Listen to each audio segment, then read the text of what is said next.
When Silas Rowe's will was read before the board of directors, his two older sons received controlling stakes in a billion-dollar empire, the family estate, and authority measured in corner offices and executive titles. Caleb Rowe received a padlocked garage at the edge of town, a wooden toolbox, and a brass key that opened nothing. That night he drove out alone and found fresh tire tracks beneath the dust, a coffee cup still warm, his father's watch still running on the workbench. Then a limousine stopped outside the rusted doors. Augustus Whitmore stepped in, looked around, and asked, "Did he leave a code?" If you believe the smallest inheritance hides the greatest power, stay. What Silas locked in that garage will change everything. The reading of Silas Rowe's final will took place in the main boardroom of Rowe Continental's headquarters, a 50-story tower of glass and steel that Silas himself had once described as proof that a man who starts with a wrench and a borrowed workspace can end up owning the skyline. Grant Rowe, 51 years old and already dressed for the role he had spent decades waiting to assume, sat at the head of the long conference table with the quiet confidence of a man who believed outcome and destiny were the same thing. Conrad Rowe, 3 years younger and perpetually in his older brother's orbit, occupied the chair beside him, wearing the careful expression of someone who had learned that silence in a room full of lawyers rarely costs you anything. Caleb Rowe, the youngest of the three at 45, sat near the window, slightly apart from the others, and if anyone on the board noticed his distance, no one thought much of it, because Caleb had been at a distance from this company for 10 years. The estate attorney read the distribution without hesitation or ceremony, as though Silas had written it precisely to be delivered this way, efficiently, without softening. Grant received 45% of all voting shares, the position of chief executive officer, the family estate in its entirety, and full control over Rowe Continental's manufacturing division, which was the operational heart of everything the company produced. Conrad received 35% of voting shares, the title of vice president, a portfolio of industrial real estate holdings scattered across 4 states, and administrative control over the company's entire distribution network. Together, the two older brothers held 80% of the company's most powerful equity, which translated into a combined valuation that the financial press had already estimated at somewhere above $4 billion. Caleb received Row Service Number 1, a single garage located at the far end of a secondary road near the old industrial corridor, closed for more than 20 years. With a plot of land too small to develop and too obscure to appraise with any confidence. He also received the wooden toolbox that had sat in Silas's personal office for 4 decades, a piece of equipment so worn and specific that the estate attorneys had photographed it for inventory the same way they had cataloged the silverware. And he received a brass key with no label and no accompanying documentation explaining what it was meant to open. Grant did not bother to hide his contempt, saying quietly to the room that their father had always understood exactly what each of them was suited for. Several members of the board exchanged glances that carried the same meaning without anyone having to say it aloud, the general consensus being that a man who had walked away from the family company for a decade while his brothers managed crises, held the line during market downturns, and built the infrastructure that made Rowe Continental what it was today, had received precisely the inheritance his conduct deserved. Caleb did not argue and did not ask anyone to reconsider. He waited until the room began to empty, then approached the estate attorney and asked a single question, whether his father had left any written message along with the garage. The attorney checked the documentation twice before confirming there was nothing attached except one sentence Silas had dictated to be read at the end of the proceeding. A man should only be given what he knows how to keep running. That was all Silas left for the youngest son, who had once been the most technically gifted engineer in the company's history. Caleb drove to Row Service No. 1 that same afternoon, parked on the gravel strip outside, and stood looking at the faded sign above the collapsed awning for a long time before he unlocked the main bay door with the key that did, in fact, open at least one thing. Inside, the workbenches were still arranged the way his father had kept them in the earliest years of the business, tools sorted by function rather than size.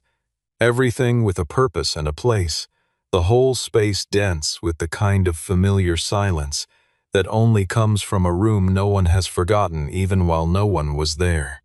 He was still examining the space when headlights swept through the dirty glass, and a black limousine he did not recognize pulled off the road. Augustus Whitmore did not wait to be welcomed. He stepped out of the car, wearing a dark overcoat, and moved directly into the garage with the certainty of a man who had been there before. And when Caleb asked him who he was, Whitmore said he was an old acquaintance of Silas's, and then walked to the far end of the garage, pulled back a heavy canvas tarp without asking permission, and looked down at what was underneath. Below the tarp sat a single vehicle chassis mounted on a custom rig, every component of its drive system exposed like an anatomy diagram. Augustus turned to Caleb and said, "Your father did not give you a garage. He gave you the engine." What lay beneath the canvas was the most significant propulsion development for commercial freight vehicles built anywhere in the previous 15 years. A hybrid electric-hydrogen transmission system that Silas and Caleb had constructed together in this same building, across weekend evenings that had stretched into a 2-year project before illness and responsibility intervened, and Caleb walked away. Augustus Whitmore explained that the assembly was called North Star Drive, Prototype 0, and that it was capable of cutting long-haul fuel costs by roughly 40%. While running on infrastructure that existing fleets could adopt without wholesale replacement, making it not a theoretical advancement but a practical revolution for an industry that had been waiting for exactly this kind of solution. The technology had been built, tested, verified, and then deliberately concealed inside a garage that had not been opened in over 2 decades. Caleb stood without speaking and let the explanation settle before he said anything, because he recognized what he was looking at the way a person recognizes a place they grew up in even after years away. Not from memory exactly, but from something deeper and more physical, a familiarity with angles and materials, and the particular way certain components were positioned relative to each other. He and Silas had built the first iteration of this system together, and when he'd left, Silas had told him the prototype was unfinished and would likely stay that way. Caleb had believed him. Sloane Avery arrived while Whitmore was still speaking, carrying a document case thick enough to require both hands. She had worked as an intellectual property attorney for Row Continental until Grant terminated her contract 14 months prior. Following a disagreement over a technology transfer proposal she had argued was legally unsound and operationally reckless, and she had not spoken to anyone inside the company since. 6 weeks before the reading of the will, she had received a sealed packet from Silas Row's personal attorney, with instructions not to open it until she had confirmed that Caleb was present at Row Service No. 1. She opened it now and began laying documents across the nearest workbench in careful sequence, explaining as she did that the garage was not simply real estate, that the toolbox was not simply a sentimental object, and that both belonged to an entity called Row Foundry LLC, a private holding company that Silas had incorporated in the very earliest years of Row Continental's existence. Row Foundry held the original patent filings for every core technology North Star Drive was built on, the complete research journals, the thermal regulation software that Caleb himself had written, and, most significantly, a licensing agreement that permitted Row Continental to develop and sell products derived from those patents. That licensing agreement was due to expire in 30 days. Caleb had not simply inherited the garage as a piece of property. He had inherited Rowe Foundry LLC in its entirety, which meant he now owned the intellectual foundation upon which the entire company's most valuable product line depended. Augustus confirmed that the version of Northstar technology Rowe Continental was preparing to launch. The product Grant intended to unveil as the flagship achievement of his first year as chief executive had never moved beyond the incomplete schematics Caleb had left behind, because no one inside the company had ever solved the thermal control problem that Caleb had solved, and which lived exclusively in code buried inside this garage. Caleb asked why Silas had arranged things this way, why he had turned his sons into adversaries rather than partners.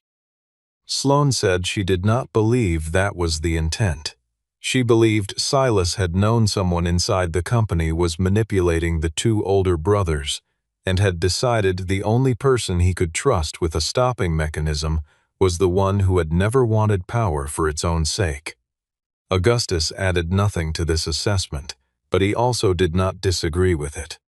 Sloane then opened the wooden toolbox and found, beneath the second tray of sockets, a compact recorder. She pressed play.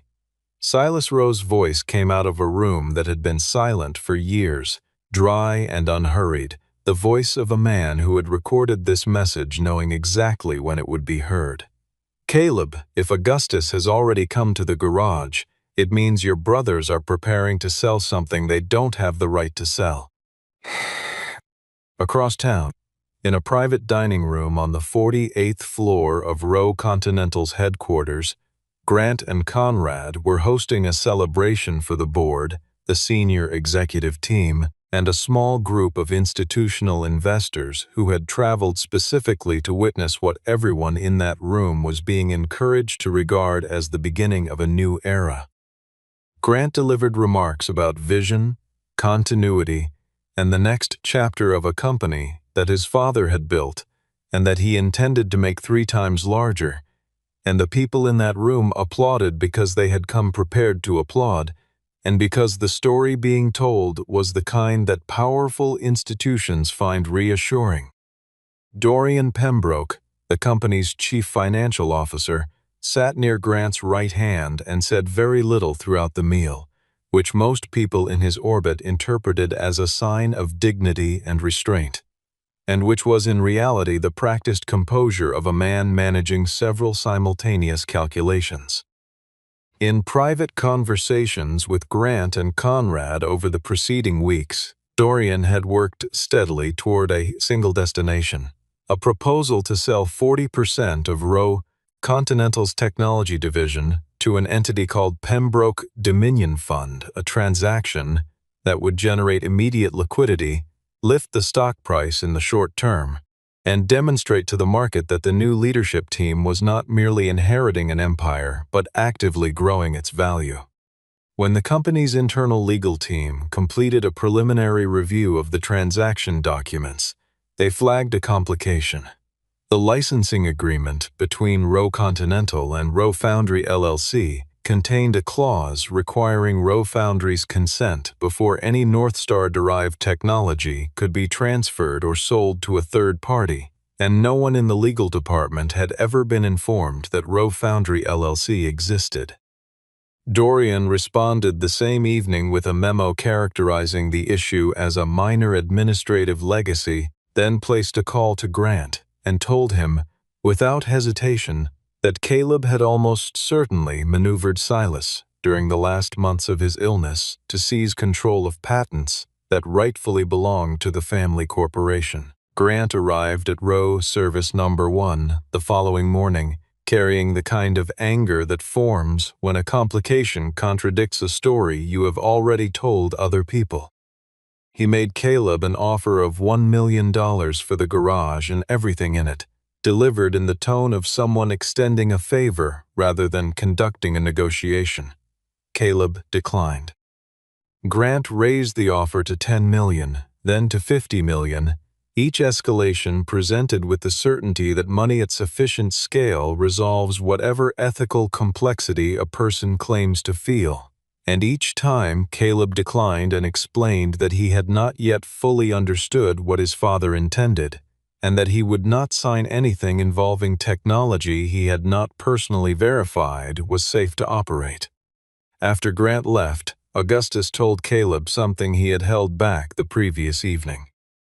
Whitmore Capital had been approached about financing a significant debt refinancing for Roe Continental 18 months earlier, and had declined after reviewing documents that suggested the company's report and financial position did not reflect what the underlying numbers actually showed, that contract values had been systematically overstated, that payments were being routed through supplier entities that existed primarily on paper, and that employee pension assets were being used as collateral in ways that would not survive independent scrutiny. If the technology sale went through, Dorian would exit with hundreds of millions of dollars, while the executives who had signed the documents would carry the legal exposure when the full picture eventually became visible. Conrad and Grant were not the architects of the fraud, Augustus believed. They were its intended instruments. That night, someone used a Roe Continental access card to enter the garage through the rear entry. Nothing physical was removed, but every engineering drawing mounted on the wall had been photographed. Caleb copied the camera footage to a separate drive before doing anything else, because the access card used at the rear entry was registered to Roe Continental's facilities infrastructure, which meant filing an external complaint without first documenting that chain would complicate a situation he already understood to be far more serious than a break-in. He gave Sloan a duplicate drive, and she cross-referenced the card number against a list of credentials she had retained from her time as the company's intellectual property counsel, confirming that the card had been reissued to a vendor account created 3 months before her termination. Caleb began restoring Northstar Prototype 0 in the days that followed, working the way he had always worked, methodically, without urgency, with the particular patience that comes from years of diagnosing faults that other people had given up finding.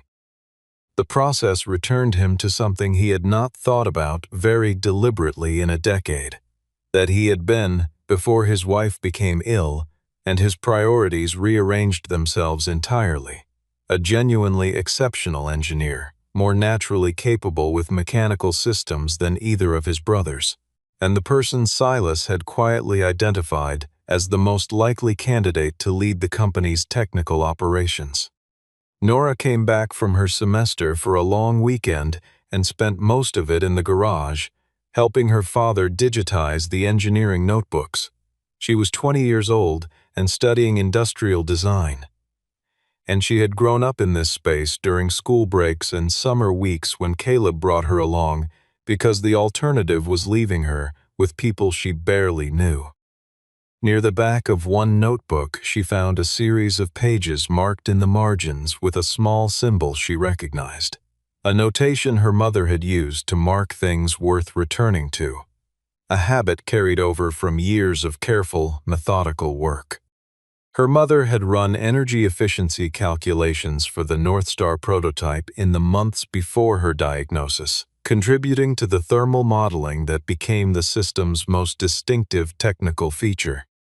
Caleb held the notebook for a while after Nora showed him the pages, and they did not talk about it, because some things inside a garage have nothing to do with the machinery. Grant applied pressure from several directions within the same week. The city's commercial inspection office scheduled an unannounced safety review of the property, citing a complaint about structural concerns in a building that had no recorded complaint history. The bank holding Caleb's personal credit line sent a notice requesting a review meeting within 5 business days. 3 journalists published pieces suggesting that Caleb Roe was withholding corporate technology assets from the company to which they allegedly belonged, citing unnamed sources and characterizations that bore the unmistakable fingerprints of someone with access to Roe Continental's communications resources. What arrived instead of official cooperation were engineers. Not formally, not with any authorization from the company, but individually, appearing at the garage in the evenings after their shifts, each of them carrying the same finding.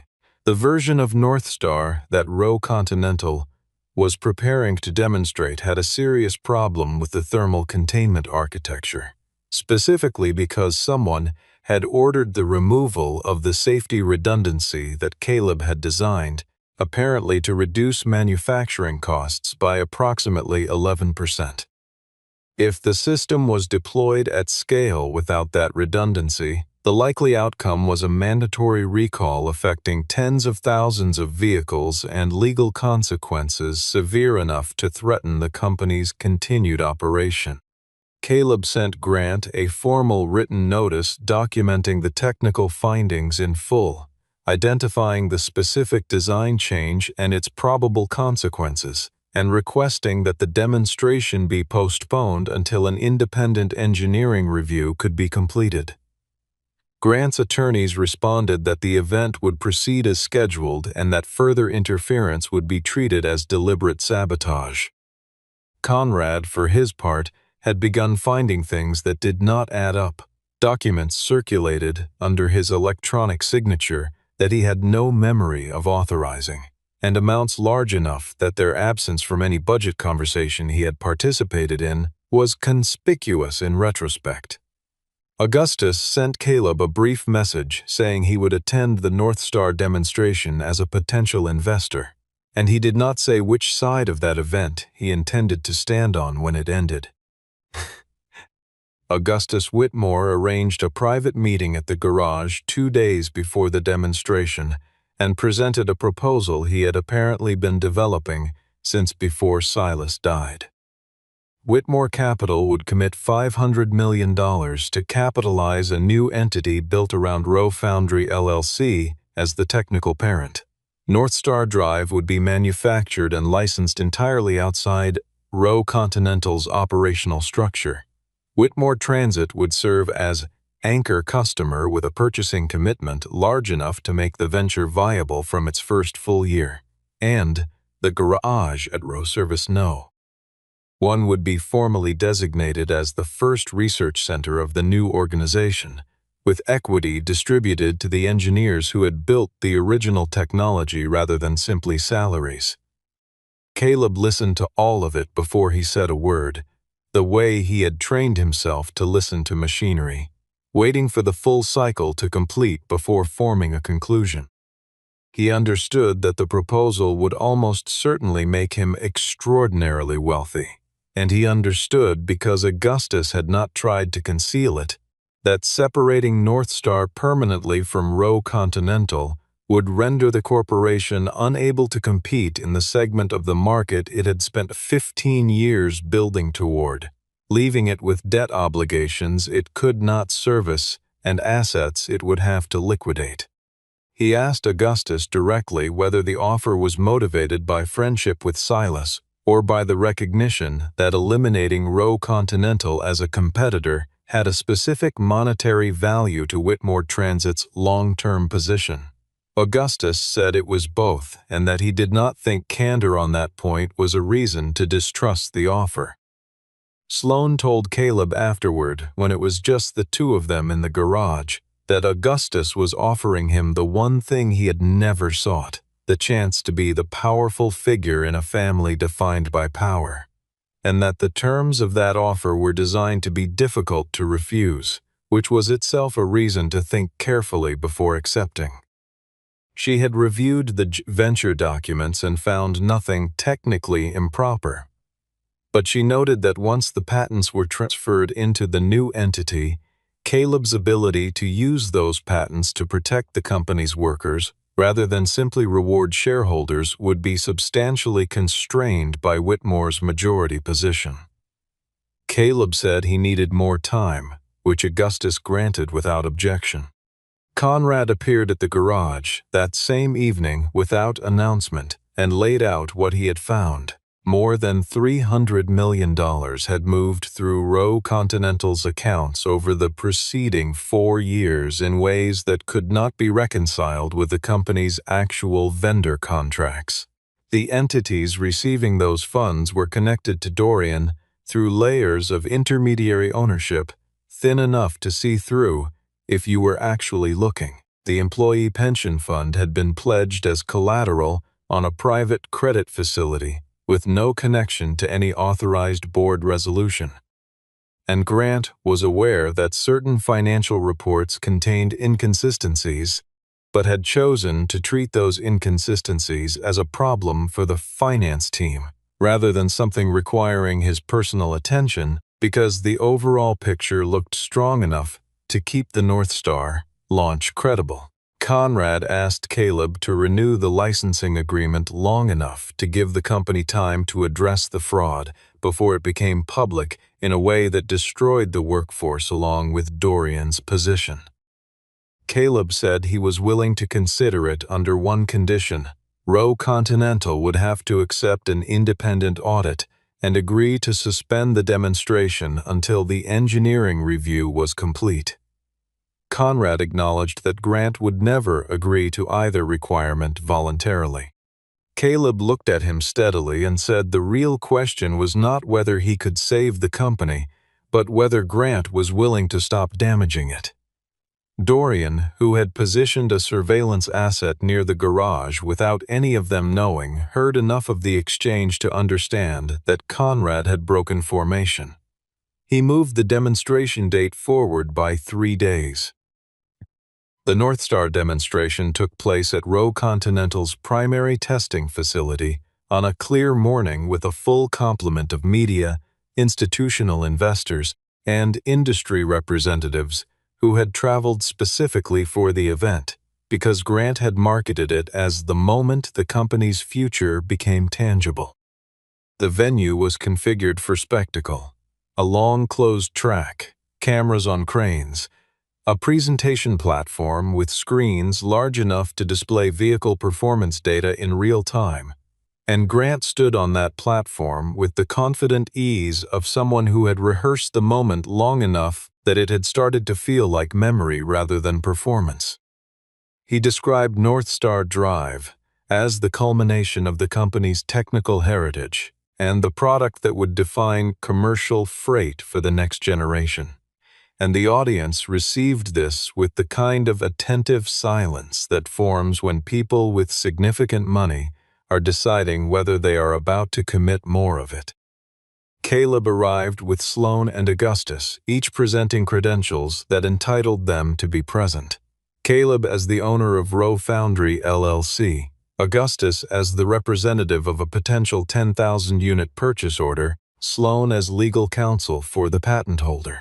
When Grant attempted to redirect them to a guest area removed from the test vehicle, Augustus observed that Whitmore Transit's purchasing decision would be based on direct technical access to the demonstration, and that if such access was unavailable, the decision would be made elsewhere. No one redirected them again.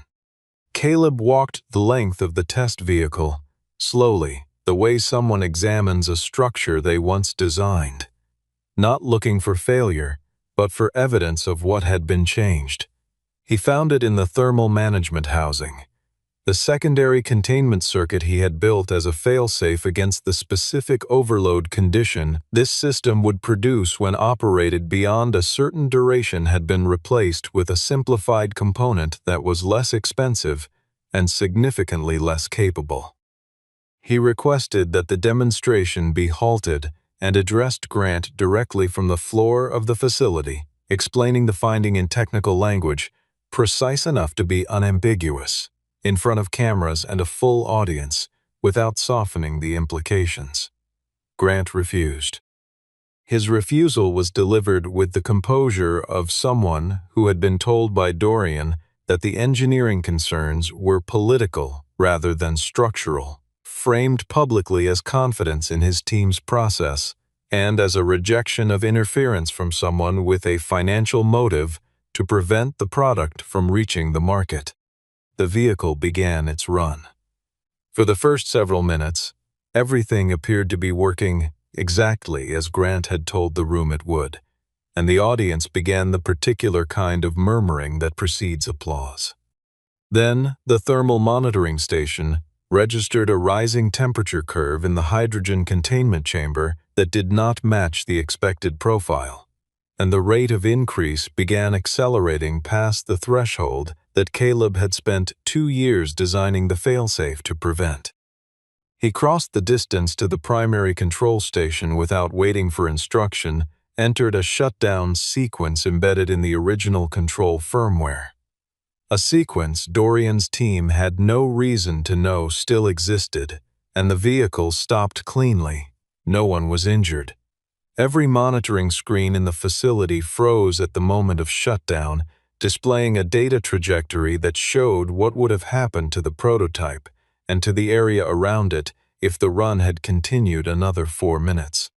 Dorian immediately stated that Caleb had interfered with the system remotely to engineer the anomaly deliberately.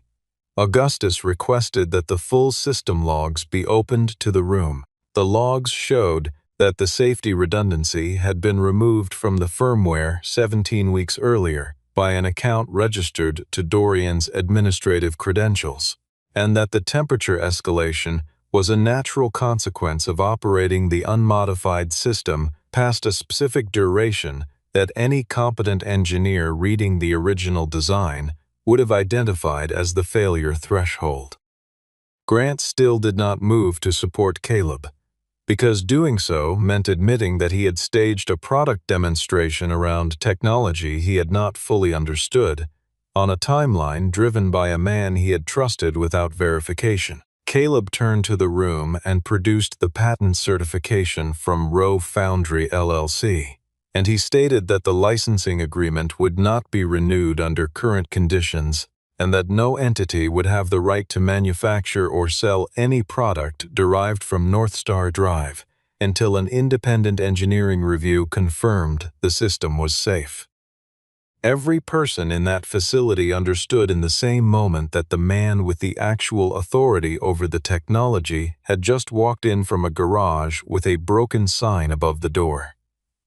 Dorian left the venue during the confusion that followed, carrying a portable drive containing the company's primary financial database. They returned to the garage that evening, Caleb, Sloan, and Conrad, and for the first time since the will was read, the brass key was used for the purpose Silas had intended it for. Sloan had noticed during a second review of the property documents that the key's dimensions did not correspond to any exterior lock, which suggested it was designed for something internal, and they found it after 20 minutes of systematic examination. A narrow steel compartment set into the concrete beneath the vehicle lift, designed to resemble structural reinforcement and invisible to anyone who was not specifically looking and was already familiar with the layout of the space. Inside, organized the way Silas organized everything, not by date or category, but according to the logic of someone who knew exactly where each piece fit within a structure only he had fully assembled, were the materials he had preserved. Physical copies of Rowe Continental's complete financial ledgers going back 12 years, printed and bound. A contract between Dorian Pembroke and Pembroke Dominion Fund, dated 4 years earlier, establishing a profit-sharing arrangement tied specifically to any transaction involving Northstar-derived technology. Incorporation documents for 7 supplier entities, all sharing a registered agent who was a former assistant of Dorian's, along with a schedule of the payments those entities had received across 48 months. A transcript of a board call during which Grant had been explicitly warned that 3 vendor contracts showed pricing anomalies inconsistent with market rates, and during which Grant had said, recorded and dated, that the finance team should handle it. And there was the document Sloan had been searching for since the night she was handed the sealed packet. The original articles of incorporation for Rowe Continental, with a rider establishing a separate equity class called Founder Class F. Caleb turned on the recorder at the bottom of the toolbox and heard his father's voice for the last time. Silas explained that he had discovered the outline of Dorian's arrangement too late to dismantle it without triggering the crisis he was trying to prevent. Because Dorian controlled enough of the operational reporting infrastructure that a direct confrontation would have given him time to manipulate the evidence trail before anyone external could verify what had actually happened. He had also understood that Grant's ambition had allowed him to accept Dorian's narrative precisely because that narrative made Grant look like the inevitable leader the company needed, and that Conrad had gone along because the family structure had always seemed to him like protection enough. Silas said he had created the situation deliberately, not to punish anyone, but because the only arrangement that would force the truth into the open was one in which the person with the most to gain from exposing it also had the legal tools to act. Class F equity could not override the board under ordinary circumstances and did not grant unilateral operational authority, but it could trigger a mandatory independent audit in the presence of documented fraud, temporarily suspend board authority to approve technology transfers during an active safety dispute, and appoint 3 independent directors in an emergency governance situation. The North Star demonstration had created an active safety dispute. Dorian's documents constituted documented fraud. The conditions had been met. Grant came through the garage door while the recorder was still in Conrad's hands. He had followed his brother from the testing facility and had stood outside long enough to hear the final portion of what Silas had recorded, and he entered the space with the flat, exhausted expression of a man who has been angry long enough that the anger has finally turned into something quieter and more honest. He said that their father had never believed in him, despite everything he had sacrificed for the company. Caleb said that was not what the recording described. Silas had not doubted Grant's capability. He had anticipated Grant's choices, which was a different thing, and he had built an architecture to prevent the worst of those choices from becoming permanent. What followed was the most direct conversation the 3 of them had ever had, without preparation and without an audience, about what the company had cost each of them, about the resentment that had accumulated in the gap between what they had done and what they had felt recognized for, about the decade of distance that Grant had read as abandonment, and that Caleb had understood as survival. It was Conrad who finally broke the quiet by saying that Dorian had just finalized the wire instructions for a foreign transfer of funds that would clear within 6 hours. The emergency board meeting convened before midnight, with 3 independent directors brought in under the Class F provisions and the full board assembled either in the building or on screen, most of them having received in the previous 2 hours a document package substantial enough to ensure that no one in the room could later claim they had not been informed. Dorian appeared on screen from an undisclosed location, composed in the way that people are composed when their best available option is a performance of confidence. And he opened with a prepared statement asserting that Caleb had exploited an elderly man in decline to construct a fraudulent legal position, that the documents recovered from the garage were inadmissible, and that any board action taken on their basis would expose the company to counterclaims that would take years to untangle. He then made Grant an offer. If Grant authorized the technology transfer before the meeting concluded, Pembroke Dominion Fund would inject enough capital to stabilize the company's debt position immediately, making the balance sheet look sound enough that the fraud investigation would become, in Dorian's word, academic. Grant sat at the end of the table and listened to this with the expression of a man who understood exactly what he was being offered and exactly what accepting it would mean. Caleb said nothing to him. He set the financial documents in front of the 3 independent directors and waited while they read. What the documents showed, taken together, was the complete architecture Dorian had assembled over 4 years. The inflated vendor contracts, the shell entity payments, the pension collateral arrangement, the systematic gap between what was reported to the board and what the underlying transactions actually reflected. They also showed what would follow the technology transfer. That Roe Continental would emerge from the transaction carrying a debt burden its legitimate revenue could not service.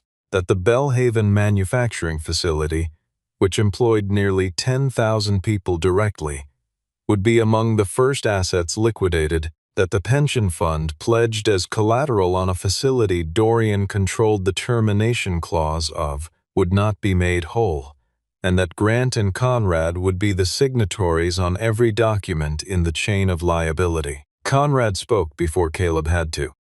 He said, with the particular deliberateness of a man who had decided he was done being a secondary voice in a room that needed something else, that he was voting against the technology transfer and requesting that the board open a formal investigation under the Class F petition. Augustus, joining the meeting as an observer under the same credentials he had used at the demonstration, announced that Whitmore Capital's emergency lending facility, $500 million, was available to the company under terms that would protect both the workforce and the pension fund, subject to the board's acceptance of independent financial governance for a period of not less than 2 years. Caleb activated the Class F rights formally. Sloan presented the documentation to the board secretary, and 3 independent directors were seated. The motion to freeze all pending transactions pending audit carried with Conrad's vote. 2 original board members who had been quietly troubled by the financial picture for months, and all 3 newly seated independent directors. Grant did not vote with Conrad, but he did not vote against him. He pushed his materials to one side and was silent, and in the calculus of that room, abstention from a man accustomed to controlling the outcome was the closest thing to a concession that witnesses were likely to see. Dorian attempted to move the funds in the 40 minutes before the account freeze was confirmed by the banking institutions involved, working through the authorization sequence while the board was still in session. The accounts were frozen while he was still in the process. He was detained the following morning at an airport outside the state, and the drive he had taken from the demonstration was recovered intact. The board's resolution required 2 hours to formalize. Dorian was terminated with cause and referred to federal investigators. Grant agreed to step aside from the chief executive role during the investigation period, retaining his equity but accepting oversight conditions. Conrad relinquished direct operational authority and proposed, as his first act outside a formal power structure, a program to protect and compensate every employee whose pension had been put at risk. Caleb was appointed interim chair of the restructuring committee, with authority over technical standards and safety protocols, and the ability to halt any product at any stage if the engineering review had not been completed. Grant asked him, before the room dispersed, whether he had come back to take the company. Caleb said he had never wanted what Grant was given. He had only refused to let Grant sell what had never exclusively belonged to him. Before the meeting closed, Augustus quietly told Caleb that the $200 million offer he had made the first night had not been a purchase attempt. Silas had asked him to make it, and to tell Caleb afterward, because the first thing a man reveals when he inherits something he does not yet understand is whether his first instinct is to protect it or to convert it to something more immediately useful. 1 year later, the sign above the garage had been repainted, the structural work was complete, and the space inside had been transformed in a way that preserved the original architecture. The workbenches along the walls, the lift at the center, the grid of lighting Silas had installed when the ceiling was still raw wood, while adding a dozen engineering stations, a materials testing area, and a server rack holding the complete digital archive of every notebook and schematic Silas and Caleb had ever produced together. The sign above the door read Rowe Foundry Innovation Center, and the original Rowe Service #1 marker had been preserved beside it, painted over but not replaced, visible to anyone who knew where to look. North Star Drive entered its first production cycle under a licensing arrangement that Sloan had spent 4 months negotiating, one that reflected every lesson the preceding year had taught about what happens when intellectual property is separated from accountability. Rowe Continental handled the manufacturing, the workforce at the Belhaven plant remained employed, and the pension fund was restored and placed under independent trustees. Rowe Foundry controlled the design specifications and the safety certification process, with the authority to halt production if any modification deviated from approved parameters without a full engineering review. Whitmore Transit received the first delivery of 4,200 units in a ceremony that Augustus attended without cameras, because he had declined the invitation to make it a press event. Grant spent the year as a participant in the restructuring process rather than its leader, which required an adjustment that was visible to the people around him and was not entirely comfortable, but was present. The engineers who had once been too cautious to voice technical objections in his presence began, gradually, to speak differently in meetings when he was there. Conrad ran the employee accountability program with a directness that surprised people who had spent years watching him defer, and he made a point of speaking personally with every worker who had been pressured into silence about the financial irregularities before the investigators arrived. Caleb declined the permanent chief executive role twice before anyone stopped formally offering it, holding instead the title of technical chairman of Rowe Foundry, responsible for the integrity of the technology and nothing else. He kept an office in the garage rather than the tower, came in at 6 most mornings, and left when the work was finished. Nora completed her internship at the center under the same conditions as every other intern, a requirement Caleb had specified when the program was designed, and which she had agreed to without being asked. Sloan continued as general counsel for Rowe Foundry, and the conversations between her and Caleb that had begun as strategic briefings in the evening gradually became something less structured and more sustained, built on the particular kind of trust that forms between two people who have watched each other hold a difficult position without looking for a way out. Augustus came to the garage the morning the first completed North Star vehicle rolled out of the Belhaven plant and stood with Caleb in the doorway and asked him whether he still thought he had received the smaller inheritance. Caleb looked at the engineers working at the stations inside, at Nora measuring something at the far bench, at the restored sign above the door, and at the brass key hanging on the hook above the workbench where his father's watch had still been running. On the night it all began, he said, "My brothers got what our father built. I got where he learned how to build it." I think he knew there was only one of us he could trust with the original. In the years that followed, 3 more North Star research centers opened in different cities, each modeled on the garage at Rowe Service #1, and each carrying the same faded marker beside the door, because the people who built them understood that the beginning is always smaller than what it becomes. The first North Star vehicle to reach a public road did so through the same rusted doors it had been assembled behind, the same doors where, not long before, a man had stood alone with a key that seemed to open nothing, while his father's watch kept running in the dust. What stance do you guys usually use? Smash stance? Pillar stance?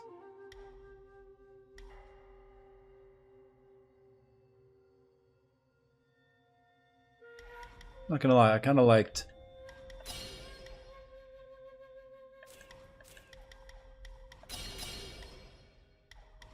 Let's try it out. Pillar stance? Yeah, I'm gonna switch it up. Let's do pillar. All right. We'll get some more upgrade stuff pretty soon, huh? Beautiful. Holy shit!